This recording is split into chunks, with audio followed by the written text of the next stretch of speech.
சமூக மீடியா சொந்தங்கள் அனைவருக்கும் வணக்கம். மற்றொரு உலக செய்திகளின் ஒரே பார்வையோடு இணைந்திருக்கின்றோம். அந்த வகையிலே இஸ்ரேல் மற்றும் ஈரான் இடையிலான மோதல் அரசியல் மற்றும் மத அடிப்படையிலான பிரச்சினைகளின் விளைவாகும். அமெரிக்காவிற்கு செல்வதை தவிர்க்குமாறு தமது குடிமக்களை வலியுறுத்திய வெனிசுலா. எரிசக்தி, பாதுகாப்பு மற்றும் பொருளாதார ஒத்துழைப்பு ஆகிய துறைகளில் வலுப்பெற்று அமெரிக்கா, ருமேனியா. 3 ஐரோப்பிய சக்திகளுடனான பேச்சுவார்த்தைகள் முறிந்துவிடும் ஈரானிய வெளியுறவு அமைச்சர் எச்சரிக்கை. சீகாவின் ரசாயன நிறுவனத்தின் பட்டறையில் ஏற்பட்ட வெடிவிபத்து. மேற்கு கம்போடியாவில் அதிகரிக்கும் H5N1 வைரஸ். இதற்கு முன்னர் நீங்கள் உங்களுடைய சேனலை தினமும் பார்வையிடும் பார்வையாளரா அல்லது புது பார்வையாளரா என்பதை கீழே இருக்கும் கமெண்ட்ஸ் பக்கத்தில் மறக்காம பதிவிடுங்க. அத்துடன் முதன்முறையாக எங்களுடைய சேனலை பார்வையிடுகிறீர்கள் என்றால் சப்ஸ்கிரைப் பண்ணி உங்கள் ஆதரவை வழங்குங்க. வாங்க காணொளிக்குள் போகலாம். 2024 ஆண்டு அக்டோபர் 1ஆம் தேதி ஈரான் இஸ்ரேலின் டெல் அவிவ் மற்றும் ஜெருசலேம் உள்ளிட்ட முக்கிய நகரங்களை நோக்கி நூற்றுக்கணக்கான ஏவுகணைகளை ஏவியது. இஸ்ரேல் பாதுகாப்பு படைகள் பெரும்பாலான ஏவுகணைகளை தடுத்து நிறுத்தினாலும் சில ஏவுகணைகள் இடைமறிக்கப்படாமல் சில பகுதிகளில் தாக்குதல் நிகழ்ந்தது. இஸ்ரேல் பிரதமர் பெஞ்சமின் நெதன்யாகு இந்த தாக்குதலுக்கு ஈரான் முழுமையாக பொறுப்பேற்க வேண்டும் என்றும் பதிலடி நடவடிக்கைகள் எடுக்கப்படும் என்றும் எச்சரிக்கை விடுத்தார். ஈரான் இஸ்ரேலை தாக்கியதைத் தொடர்ந்து அமெரிக்கா ஈரானுக்கு எதிராக புதிய பொருளாதார தடைகளை விதிக்க முடிவு செய்துள்ளது. இந்த தடைகள் ஈரானின் ராக்கெட் மற்றும் ஏவுகணை திட்டங்கள், இஸ்லாமிய புரட்சி காவல்படை மற்றும் பாதுகாப்பு அமைச்சகங்களை இலக்காக கொண்டுள்ளன. இதன் மூலம் ஈரானின் பொருளாதாரத்தை பாதிப்பதற்கும் அதன் ராணுவ திறனை குறைப்பதற்கும் அமெரிக்கா நோக்கமாக கொண்டுள்ளது. இஸ்ரேல் சிரியாவின் மேற்கு கடற்கரையில் உள்ள ஈரானின் நிலத்தடி ஏவுகணை உற்பத்தி நிலையத்தை தாக்கியது. இந்த அதிரடி தாக்குதலில் 120 இஸ்ரேலிய கொமாண்டோ படையினர் பங்கு பெற்றனர். இஸ்ரேலின் விமானப்படை இந்த நடவடிக்கையை துணிச்சலான மற்றும் சிக்கலான கொமாண்டோ நடவடிக்கைகளில் ஒன்று என்று விவரித்துள்ளது. ஈரான் தாக்குதல்களில் இலங்கையர்கள் பாதிக்கப்படவில்லை என்று இஸ்ரேலுக்கான இலங்கை தூதுவர் நிமல் பண்டார தெரிவித்துள்ளார். இஸ்ரேலிய பாதுகாப்பு படைகள் பெரும்பாலான ஏவுகணைகளை தடுத்து நிறுத்தியதாகவும் அமெரிக்கா மற்றும் அதன் கூட்டாளிகள் இந்த நடவடிக்கையில் பங்கு பெற்றியதாகவும் தகவல்கள் உள்ளன. இரு நாடுகளும் பரஸ்பர தாக்குதல்களை மேற்கொண்டு பிராந்திய போர் வெடிப்பதற்கான சாத்தியங்களை அதிகரித்துள்ளன. சர்வதேச சமுதாயம் இந்த பதற்றத்தை குறைக்க நடவடிக்கைகள் எடுக்க வேண்டும் என்றும் வலியுறுத்தி வருகின்றது. இரு நாடுகளும் தங்களது பாதுகாப்பு மற்றும் அரசியல் நோக்கங்களை முன்னிலைப்படுத்தி பிராந்திய அமைதியை பாதிப்பதற்கான நடவடிக்கைகளை மேற்கொண்டு வருகின்றன. இஸ்ரேல் மற்றும் ஈரான் இடையிலான இந்த மோதல் மத்திய கிழக்கு பிராந்தியத்தில் நிலவும் அரசியல் மற்றும் மத அடிப்படையிலான பிரச்சினைகளின் விளைவாகும். இந்த நிலவரம் சர்வதேச சமுதாயத்தின் கவனத்தை ஈர்க்கின்றது.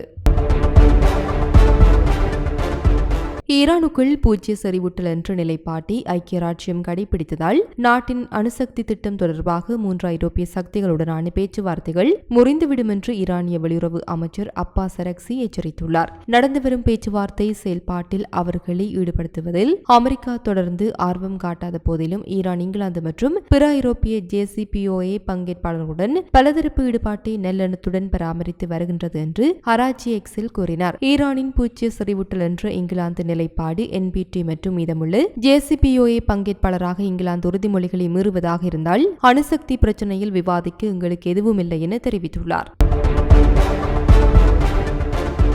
அமெரிக்க அதிபர் டொனால்ட் ட்ரம்ப் நேற்று மாலை ருமேனிய அதிபர் நிகுசோர் டானுடன் தொலைபேசியில் தொடர்பு கொண்டு வாஷிங்டனுக்கு வருமாறு அழைத்ததாக ருமேனிய ஒலிபரப்பாளர் DIGI 24 செய்தி வெளியிட்டுள்ளது. மே 2025 தேர்தலில் வெற்றி பெற்ற பிறகு திங்களன்று டான் பதவியேற்றார். செவ்வாய்க்கிழமை சமூக ஜனநாயக கட்சி, சேவ் ருமேனியா யூனியன் கட்சி, தேசிய லிபரல் கட்சி மற்றும் ருமேனியாவில் கங்கேரியர்களின் ஜனநாயக கூட்டணி ஆகிய 4 கட்சிகளின் பங்கேற்புடன் புதிய அமைச்சரவையை அமைப்பது குறித்து பேச்சுவார்த்தை நடத்தினார். தேர்தல் மோசடி மற்றும் வெளிநாட்டு தலையீடு குறித்து அதிகாரிகள் மீது குற்றம் சாட்டி எதிர்க்கட்சியான ருமேனியர்களின் ஒன்றிய கூட்டணி டானின் பதவியேற்பு விழாவை புறக்கணிப்பதாக அறிவித்தது. இரு தலைவர்களுக்கும் இடையிலான உரையாடல் சுமார் 10 நிமிடங்கள் நீடித்ததாக செவ்வாயன்று அறிக்கை கூறியது.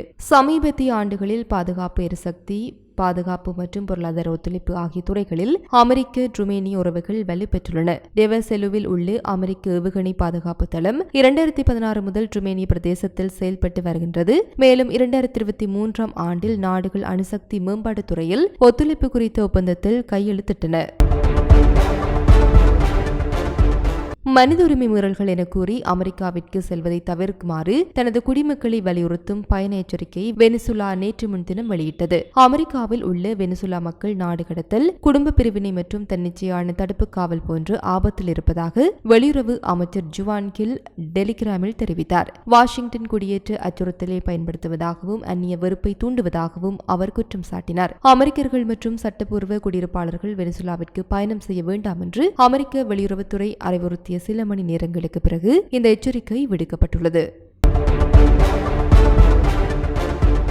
தற்போது மே மாதம் கோடைக்காலம் என்பதால் பள்ளி குழந்தைகள் விடுமுறையில் உள்ளனர். இதனால் தமிழ்நாடு முழுக்க சுற்றுலா தலங்கள் நிரம்பி வழிகின்றன. சென்னையில் சுற்றுலா தலங்களும் பொழுதுபோக்கு பூங்காக்களிலும் மக்கள் அதிகமான நேரத்தை செலவிட்டு வருகின்றார்கள். அந்த வகையில் சென்னை ECR சாலையில் உள்ள VGP பொழுதுபோக்கு தலத்தில் மக்கள் சென்று அங்குள்ள ராட்டினத்தில் சுற்றியும் தண்ணீர் விளையாட்டுகளில் நேரத்தை செலவிட்டு வந்தனர். இந்த நிலையில் நேற்று மாலை ராட்சத ராட்டினத்தில் 30 பேர் ஏறியுள்ளனர். இந்த ராட்டினம் மேலே இருந்து கீழே இறங்கி மறுபடியும் மேலே ஏறும் அம்சத்தில் உள்ளது. முதல் வரிசையில் 15 பேரும் அடுத்த வரிசையில் 15 பேரும் அமர்ந்திருந்தனர். ராட்டினம் மேலே சென்ற நிலையில் இயந்திர கோளாறு காரணமாக அங்கேயே சிக்கிக் கொண்டது. இதனால் ராட்டினத்தில் இருந்து 30 பேரும் அந்தரத்தில் சிக்கிக் கொண்டனர். மாலை 7 மணியில் இருந்து சுமார் 2 மணி நேரத்திற்கு மேலாக குழந்தைகள், பெண்கள், முதியவர்கள் அந்தரத்தில் சிக்கியுள்ளனர். அவர்கள் கூச்சலிடுவதை பார்த்து கீழே இருந்தவர்கள் உடனடியாக போலீசாருக்கு தீயணைப்பு துறையினருக்கும் தகவல் அளித்துள்ளனர். உடனடியாக 2 தீயணைப்பு வாகனங்களில் சுமார் 20 தீயணைப்பு வீரர்கள் அங்கு விரைந்து மீட்பு பணிகளை முடக்கிவிட்டனர். இது தொடர்பாக ராட்டினத்தில் சிக்கிய பயணிகள் தனியார் தொலைக்காட்சிக்கு அளித்த பேட்டியில்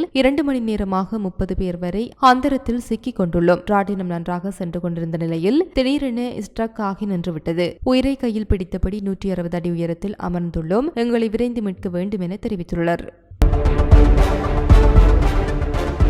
கிழக்கு சீனாவின் ஷான்டாங் மாகாணத்தின் காவோமி நகரில் உள்ள ஒரு ரசாயன நிறுவனத்தின் பட்டறையில் ஏற்பட்ட வெடி விபத்தை தொடர்ந்து நேற்றைய தினம் 5 பேர் கொல்லப்பட்டனர் மற்றும் 6 பேர் காணாமல் போயுள்ளதாக உள்ளூர் அவசர நிலை மேலாண்மை பணியகம் சின்குவா தெரிவித்துள்ளது.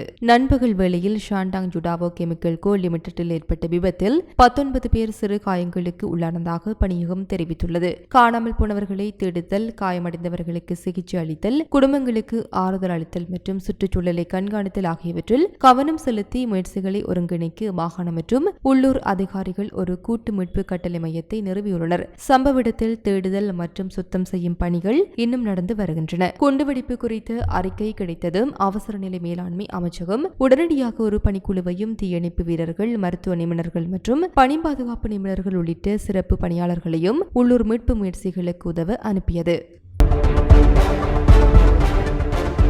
மேற்கு கம்போடியாவின் காம்பங் ஸ்பியூ மாகாணத்தை சேர்ந்த 11 வயது சிறுவன் H5N1 மனித பறவை காய்ச்சலால் இறந்துள்ளார். இது இந்த ஆண்டு இதுவரை வைரஸால் ஏற்பட்டு 4வது மனித மரணம் என்று சுகாதார அமைச்சகம் வெளியிட்ட செய்திக்குறிப்பில் தெரிவித்துள்ளது. மே 27, 2025 அன்று கம்போடியாவின் பாஸ்டர் இன்ஸ்டிடியூட்டின் ஆய்வக முடிவு சிறுவனுக்கு H5N1 வைரஸ் இருப்பது உறுதி செய்யப்பட்டது என்று அந்த அறிக்கையில் கூறப்பட்டுள்ளது. விசாரணைகளின்படி நோயாளியின் வீட்டிற்கு அருகிலுள்ள கோழிகள் மற்றும் வாத்துக்கள் நோய்வாய்ப்பட்டு சிறுவன் நோய்வாய்ப்படுவதற்கு ஒரு வாரத்திற்கு முன்பு இறந்துவிட்டன என்று அந்த அறிக்கையில் கூறப்பட்டுள்ளது. சமூகத்தில் தொற்று நோயை தடுக்க சுகாதார அதிகாரிகள் நோய் தொற்றின் மூலத்தை கண்டுபிடித்து பாதிக்கப்பட்டவருடன் தொடர்பில் இருந்து சந்தேகத்திற்கு இடமான வழக்குகள் அல்லது நபர்களை ஆய்வு செய்து வருகின்றனர் என்று குறிப்பிடப்பட்டுள்ளது. தென்கிழக்கு ஆசிய நாடான இந்த நாட்டில் இந்த ஆண்டு இதுவரை 4 மனிதர்களுக்கு H5N1 தொற்று ஏற்பட்டுள்ளது. இதில் அனைத்து இறப்புகளும் அடங்கும். மேலும் அனைத்து நோயாளிகளும் தங்கள் நோய்க்கு முன்னர் நோய்வாய்ப்பட்டு அல்லது இறந்த கோழிகளுடன்